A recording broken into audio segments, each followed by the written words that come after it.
पूरे प्रदेश में बदलाव का माहौल, प्रदेश में बनेगी कांग्रेस की सरकार, तनखा ने कहा। राज्यसभा सांसद विवेक तनखा ने धनपुरी में किया जनसभा को संबोधित।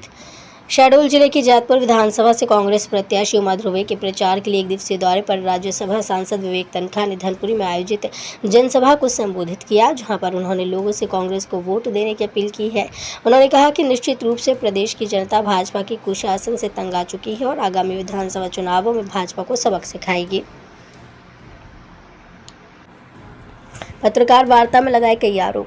बुढ़ार स्थित होटल विलास इंटरनेशनल में आयोजित पत्रकार वार्ता में विवेक तनखा ने कहा कि प्रदेश की शिवराज सरकार ने विकास के नाम पर केवल भ्रष्टाचार को संरक्षण दिया। प्रदेश में बेरोजगारी चरम पर है, जिसका परिणाम भाजपा की सरकार को आगामी चुनावों में मिलेगा। विभिन्न चैनलों के चुनाव पूर्व सर्वेक्षण में कांग्रेस को 130 से 135 सीटें दे रही हैं। मध्य प्रदेश में भी कर्नाटक की तर्ज पर ही चुनावों के परिणाम आएंगे और प्रदेश में कमलनाथ के नेतृत्व में सरकार बनेगी।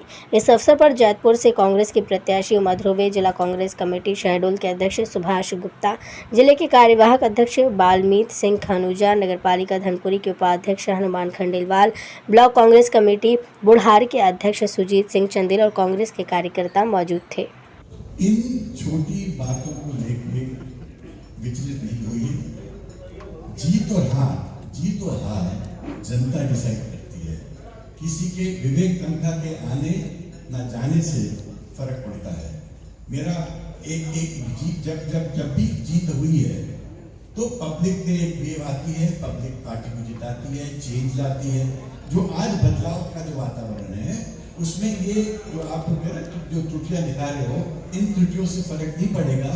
अगर जनता ने मन बना लिया बदलाव का तो बदलाव आएगा, और बदलाव आने के बाद जो आप चाह रहे हो एक नई व्यवस्था, एक नई सोच के साथ हम लोग को लाएंगे। मैं आपकी बातों से सहमत हूँ, मगर राजनीतिक कॉम्पिटिशन इस देश में चल रहा है। जब कंपटीशन राजनीतिक पार्टियों में स्टार्ट हो जाता है तो रोकना बहुत डिफिकल्ट होता है। इसी मारे सुप्रीम कोर्ट में भी अब ये डिबेट स्टार्ट हो गया है कि इस कंपटीशन को कैसे रेगुलेट किया जाए। रोक तो नहीं सकते प्रजातंत्र में, क्योंकि राजनीतिक पार्टी समझे पब्लिक को रिप्रेजेंट करती है। नहीं, आप क्या सोच रहे हैं इसको लेकर? नहीं, मैं खुद सोचता हूँ, क्योंकि मैं चाहता हूँ कि लोगों को आप स्वयंभू बनाओ, उनको स्किल दो, उनको सम्मान से उनको राशि मिले। मैं तो खुद इस विचारधारा का हूँ, मगर जब तक ये विचारधारा क्रियान्वित नहीं होती है तब तक राजनीतिक पार्टियों ने दूसरा तरीका ढूंढ लिया है कि आप घर तक पैसा पहुंचा दो, इसलिए कुछ में कॉम्पिटिशन हो रहा है। बट आपकी बात ठीक है, लॉन्ग टर्म में जैसे सुप्रीम कोर्ट में याचिका लगी है, सुप्रीम कोर्ट में भी एक डिबेट है कि इसको किस तरह से संचालित या रेगुलेट किया जाए। आपकी बात सही है। तो के घर से आज काफी मात्रा में कैश बरामद हुआ और प्रियंका गांधी जी ने आज अपनी आम सभा में उसका जिक्र भी किया। इस बारे में आपका क्या कहना है? इसमें कुछ कहने की बात?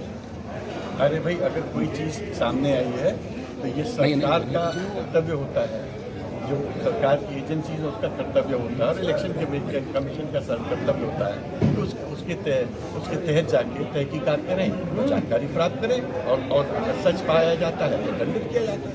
लेकिन भाजपा का तो ये आरोप है कि ये कांग्रेस का षड्यंत्र है। भाजपा तो हर ऐसी चीज़ पे कांग्रेस का षड्यंत्र करके खत्म कर देती है। खाली जब उनका महादेव ऐप आता है तो उनके आदमी पता नहीं कहाँ से टपक जाते हैं और बताने लगते हैं कि हमने ऐसा बोला, हमने ऐसा किया।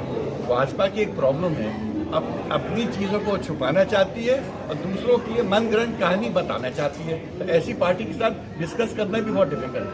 मध्य प्रदेश में कांग्रेस इस बार कितनी सीटें जीत? देखिए, मैं कभी स्पेकुलेट नहीं करता हूँ नंबर्स पे, क्योंकि मैं एक बदलाव का वातावरण पूरे स्टेट में देखता हूँ, और इस बदलाव के वातावरण में आप लोग की जो सर्वे आ रहे हैं उसमें कांग्रेस को 130, 135, 125 बता रहे हैं। अब मैंने ये कर्नाटक का मैं देखा था कि जब 110, 120 बोल रहे थे तो 160 पे पहुंच गए। तो आप अगर 130 बोल रहे हो तो पता नहीं कहाँ पहुंचेंगे, हम 170 पहुंचेंगे। बट ये आंकड़े आपके हैं, मेरे नहीं।